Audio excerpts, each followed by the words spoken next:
lagi dengan saya Miranti Handayani dalam perkuliahan Entrepreneurship.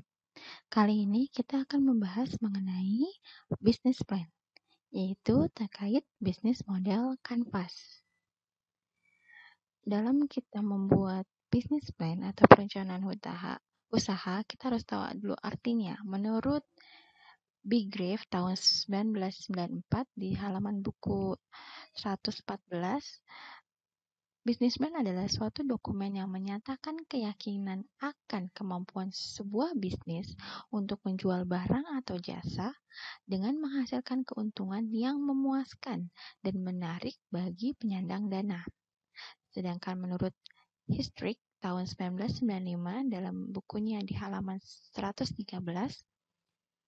Business plan adalah dokumen tertulis yang disiapkan oleh wirausaha yang menggambarkan semua unsur-unsur yang relevan, baik internal maupun eksternal, mengenai perusahaan untuk memulai usaha yang isinya merupakan perencanaan, permodalan, manufaktur, dan sumber daya manusia. Manfaat dari Business plan itu sendiri adalah sebuah rencana mengenai langkah-langkah apa saja yang harus dilakukan dalam merealisasikan ide bisnis menjadi sebuah bisnis yang sukses. Pentingnya disusun business plan itu sebelum mulai usaha karena yang pertama sebagai panduan dalam menjalankan bisnis, yang kedua diperlukan untuk mencari sumber dana, yang ketiga memberikan gambaran hasil di masa yang akan datang. Jadi alurnya dalam membuat bisnis dari dulu dan sekarang, maksudnya dulu tuh sebelum masa modern seperti ini, dulu cuman ada ide, kemudian dibuat bisnis plan, kemudian timbullah kompetisinya, kemudian baru bangkitlah bisnisnya.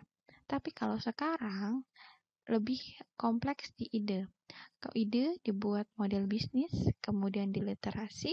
Kalau misalkan hasilnya masih kurang baik, belum dimulai dibuat bisnis, tapi akan diuji kembali, digali kembali literasinya, baru dimasuk lagi ke bisnis plan kalau sudah oke.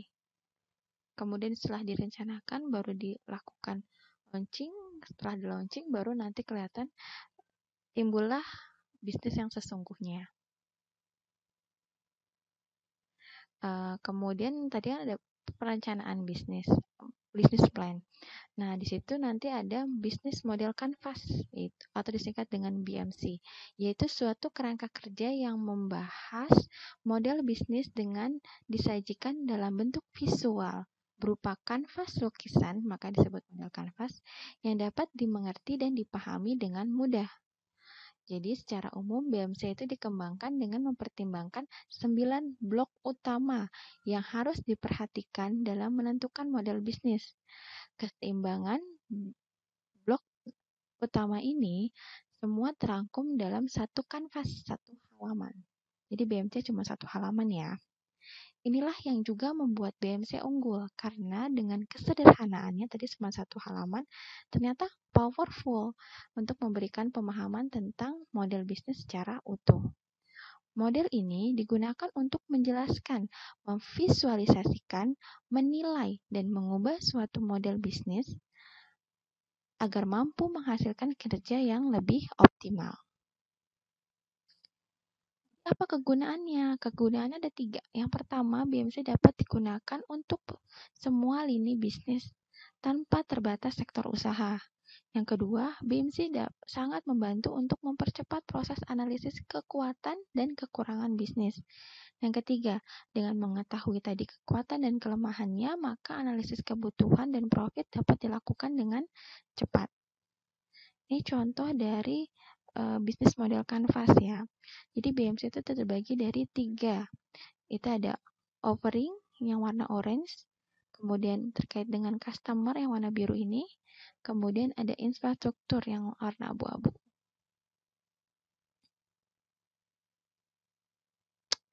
Yang kita jelaskan ya, offering itu terkait dengan value proposition, yaitu layanan apa yang akan ditawarkan kepada customer. Kalau harus punya produknya, mau layanan apa, jasa apa yang mau ditawarkan kepada customer. Bisa, contohnya misalkan jilbab, misalkan ya, ini ada contohnya jilbab, mau segi 4, pasmina, jarum pentul, dan lain sebagainya. Ini lebih ke produknya. Kemudian ada namanya tadi blok yang sebelah kanan warna biru customer. Customer itu ada 3. Yang pertama customer segment. Itu maksudnya blok di mana area yang pelanggan utama yang akan kita dapatkan untuk menghasilkan pemasukan bagi si pelaku bisnis. Siapa nih tujuannya? Customer segment. Siapa yang mau kita tuju pembelinya gitu. Ini contohnya, kalau tadi kita jual jilbab, maka customer segmentnya itu adalah wanita berjilbab maupun tidak berusia 15 sampai 50 tahun. Misalnya ditambahin areanya di Jabotabek. Kemudian blok tadi yang customer yang kedua, channel. Channel itu merupakan sarana untuk menyampaikan nilai atau manfaat dari produk kepada customer segment, kepada customer yang dituju tadi. Contohnya bisa dengan promosi media sosial, bisa dari Instagram, mungkin Instagram kita endorse si influencer, kemudian muncullah testimoni produk jilbab kita. Contohnya ya. Kemudian blok yang ketiga dari customer itu adalah customer relationship, di mana di lingkungan ini bagaimana menjalin hubungan dengan pelanggan agar pelanggan tidak mudah berpaling ke bisnis yang lain, maksudnya ke kompetitor kita yang lain. Maka sangat penting untuk menjalin hubungan dengan baik. Misalnya dengan contoh, bagaimana tingkat kepuasan setelah membeli produk kami, kemudian membalas chat mereka dengan cepat, terus merespon komplain dengan cepat, maksudnya saling menciptakan win-win solution antara customer sama kita pelaku bisnis. Tadi dari blok yang biru, customer, kita balik pindah ke blok yang sebelah kiri, itu ada infrastruktur. Ada 3 lagi. Yang pertama itu adalah key activities. Maksudnya adalah mencakup segala aktivitas yang harus dilakukan oleh seorang pelaku bisnis untuk menghasilkan produk dan layanan yang baik dan memuaskan. Itu bisa dengan branding, kemudian meningkatkan packaging, kemudian pemasaran lewat internet, dan lain sebagainya. Pokoknya intinya adalah si pelaku bisnis itu nggak boleh stuck cuman diem, tapi juga harus aktif setiap hari kalau mau produknya, bisnisnya sukses. Yang kedua dari infrastruktur itu adalah key research. Maksudnya adanya sumber daya yang dimiliki si usahawan, si pembisnis tersebut. Maksudnya mulai dari manusia, sumber daya seperti manusia, kemudian brandnya itu bagus, kemudian dilengkapi dengan peralatan dan teknologi yang canggih. Ini contohnya misalkan si pembisnis tersebut punya 4 karyawan. Si A sebagai digital marketing, kemudian si B social influencer, kemudian si C sebagai si penata keuangan yang handal, kemudian si D sebagai inovator produk dan survei pelanggan. Jadi dia si bisnis itu, pelaku bisnis tersebut mempunyai sumber-sumber daya manusia yang ahli di bidang tersebut.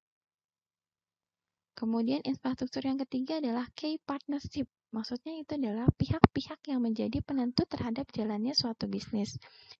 Biasanya key partnership itu mempengaruhi suksesnya suatu bisnis. Baik yang kalau mereka dapat menjalin hubungan dengan baik, maka dengan para pelanggan saja juga akan baik.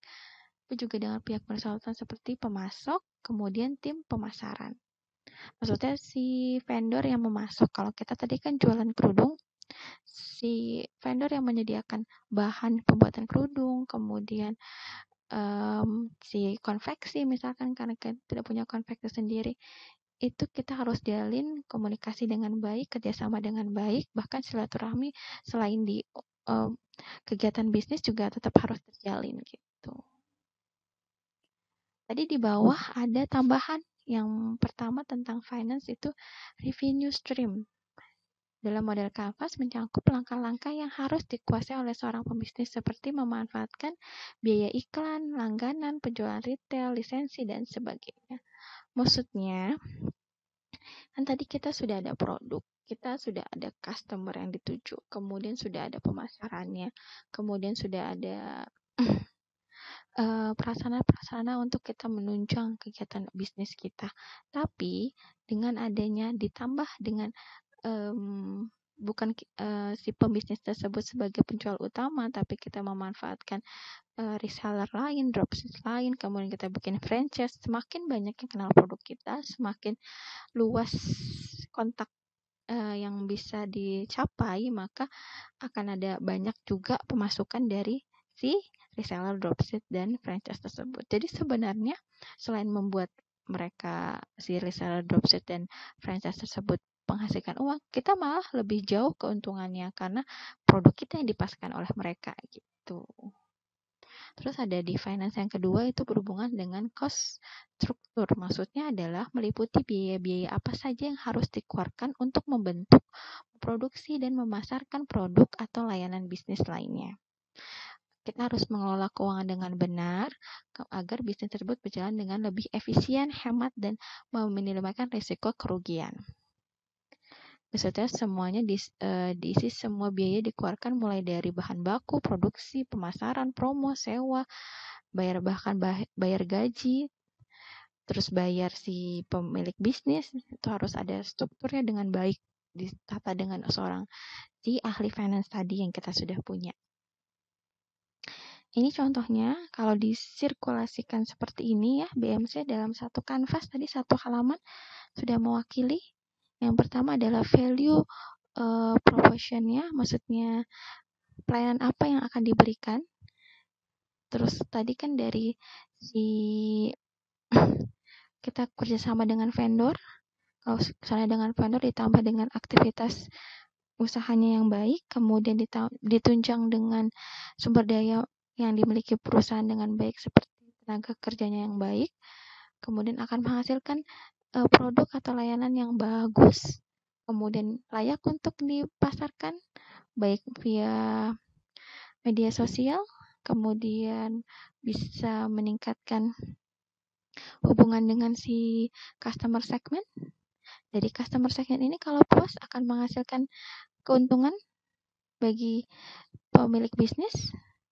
Tadi dari si vendor tersebut kita perlu bayar biayanya, tapi dengan kita mengeluarkan uang tersebut kita tidak rugi, akan menghasilkan produk juga yang baik. Jadi ini sirkulasinya ya dalam BMC dari 3 bagian: offering, customer, dan infrastruktur. Tadi ini offering, ini customer, ini infrastrukturnya. Oke, ini contoh BMC dari produk tas dompet sama dari kulit sapi yang berdesain geometris dan ada kombinasi warnanya. Di sini jelaskan value proposition-nya itu adalah model tidak umum seperti peta, terus ada geometris dengan kombinasi warna yang kontras. Nilai berwujudnya kita dapat ada bahannya dari bahan asli grade A, terus pull up, terus lebih hemat bahan, kualitas jahitan rapi, model tidak pasaran, dan bisa untuk kualitas ekspor. Nilai yang intangible-nya tidak dapat kita lihat, tapi kita dapat rasakan itu adalah yang memiliki produk bisnis tersebut, yang membeli produk tersebut akan ada timbul rasa percaya diri, tampil beda, natural dan segar, kemudian dan juga bisa mensupport pengrajin lokal. Jadi ke arah customer, hubungan dengan customer juga menjadi interaktif dalam sosial media terkait isu-isu positif dan selalu membahas berita prestasi. Terus ada komunitas dalam sistem loyalitas. Kemudian channelnya untuk pemasaran ke customer bisa media sosial IG, Facebook, Twitter, Tumblr, Line, WA, Telegram, dan lain sebagainya. Kemudian customer segmennya itu usia 25-40 tahun, lokasi kota besar, profesinya adalah, kemudian targetnya adalah wanita yang memiliki minat contemporary art, kemudian ada memiliki desain yang berbeda, green living, kemudian traveling, dan lain sebagainya.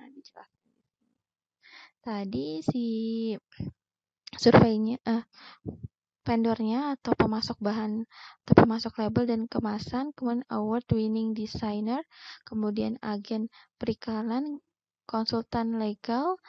Masalah kan ini hubungannya dengan merek ya. Misalnya nanti kalau dia mau menambahkan nilai bagi perusahaannya, ada brandingnya, kemudian ada jasa maklun dan lain sebagainya. Aktivitas yang harus dilakukan dari pembisnis tersebut ada produksi, marketing atau branding, ada proses menjual, ada di proses gudang. Itu aktivitas yang dilakukan si pembisnis tersebut. Kemudian ada key resource-nya, ada bahan kulitnya kulit A, ini sumber dayanya nih. Kemudian pengrajin terampil yang ada di rumah-rumah.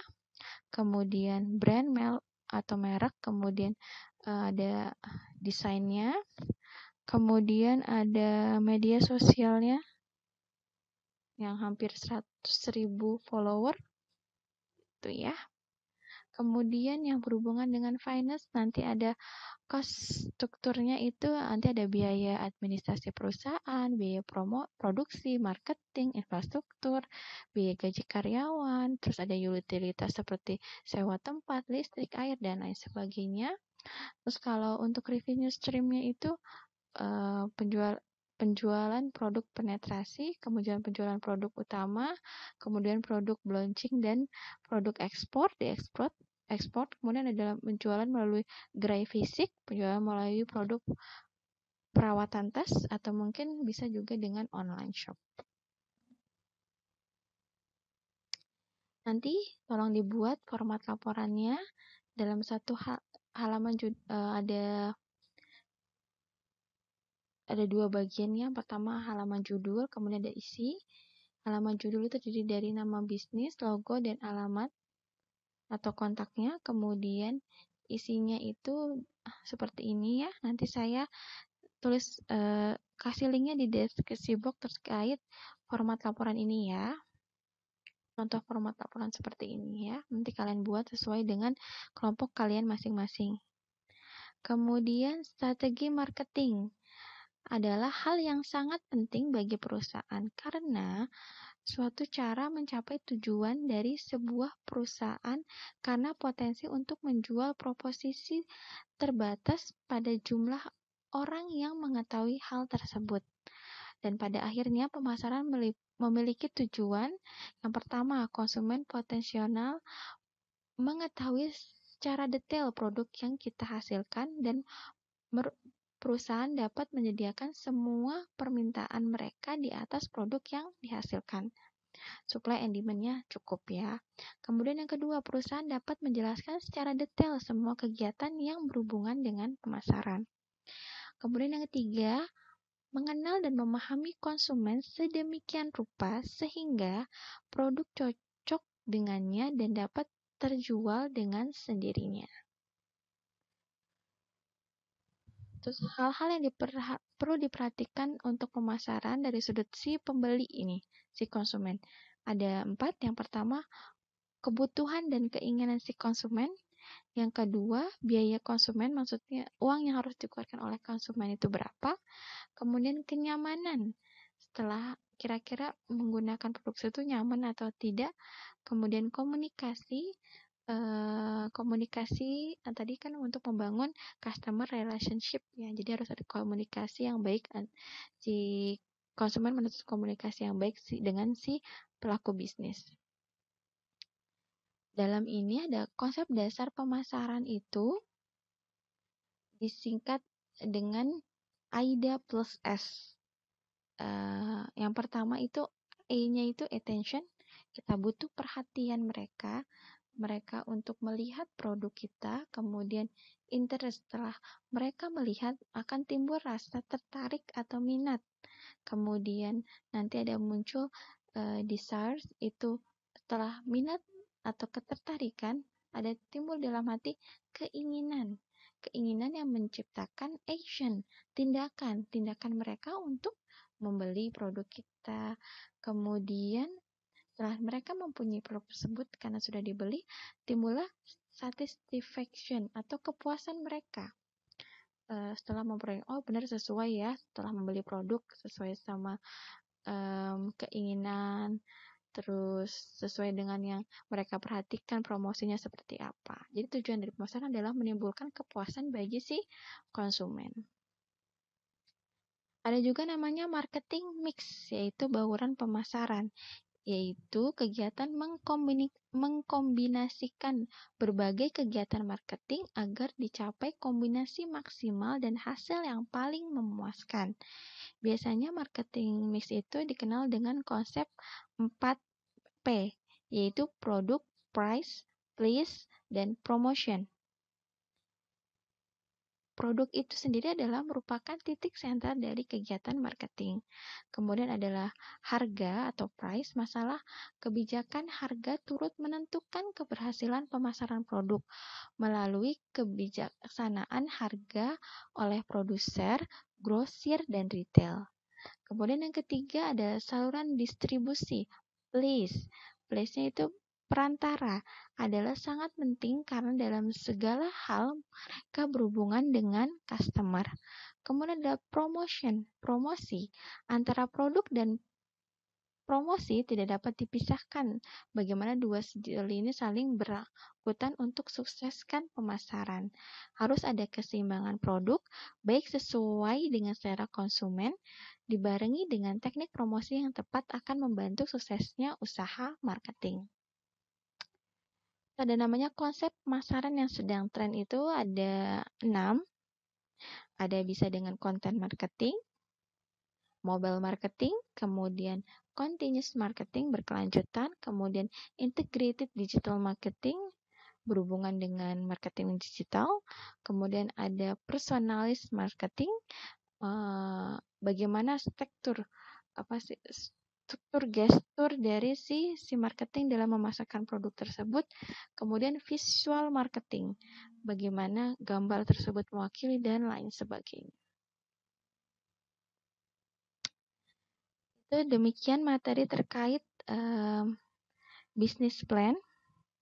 Nah, kali ini saya lebih fokus ke khususnya mahasiswa dari Universitas Bina Sarana Informatika kelas perkuliahan entrepreneurship. Karena saya di sini sekaligus akan membahas Entrepreneur Festival atau IF yang akan dilakukan di pertemuan ke-7. Di mana di pertemuan ke-3 ini ada bimbingan bisnis round yang pertama untuk merujuk ke Entrepreneur Fair yang diadakan di pertemuan ke-9 ya.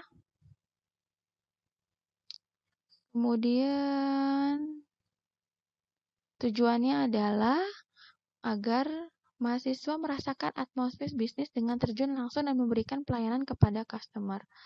Kemudian kalian dibebaskan untuk memilih jenis bisnis apapun yang ingin disampaikan. Kemudian tujuannya adalah memberikan pengalaman bagi mahasiswa tentang bagaimana mengelola bisnis, mulai dari tahap persiapan, pelaksanaan, hingga tahap evaluasi dan problem solving. Kita sudah melakukan ya pembagian kelompok di kelas saya itu sudah ada 7 kelompok ya. Sudah ada 7 kelompok, masing-masing paling banyak 5 orang dalam satu kelompok. Kemudian kalau nanti ada BSI Entrepreneur Festival atau EF, itu kalian harus mempersiapkan 2. Yang pertama kelengkapan administrasi, yang kedua kelengkapan teknis. Nanti kenapa harus ada kelengkapan ini? Untuk syarat untuk mendapatkan nilai dari dosen. Yang nilai itu bukan hanya saya sebagai dosen pengampu, tapi juga dari juri dari BSI Entrepreneur Festival.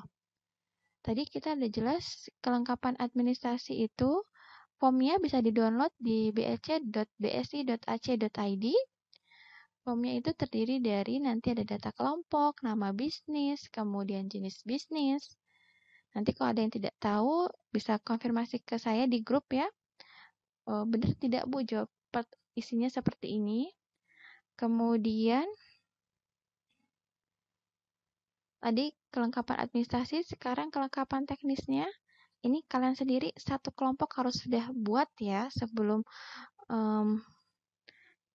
formulir tersebut dilaporkan.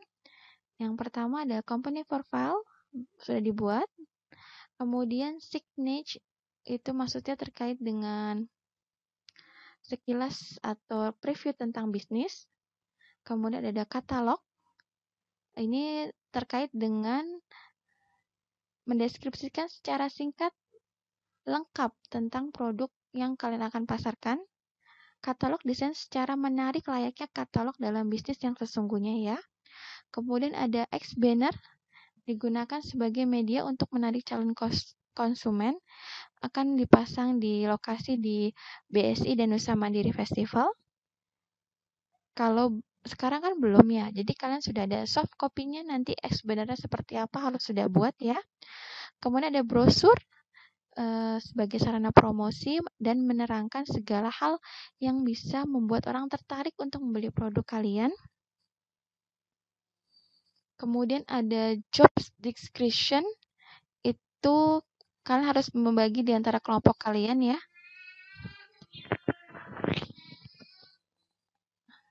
Ada rundown yang wajib kalian lakukan, nanti urutannya bisa dilihat di bsc.ac.id. Tugas kelompok kalian itu adalah segera isi dan lengkapi konsep BNC. Nanti panduannya saya tulis di deskripsi box ya, ini linknya.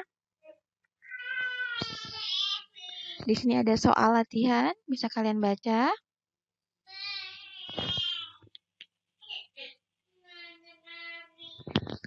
Terima kasih atas perkuliahan hari ini. Semoga kalian semua paham, semoga mengerti. Sampai jumpa di perkuliahan selanjutnya. Jangan lupa di subscribe. Oke, see you. Wassalamualaikum warahmatullahi wabarakatuh.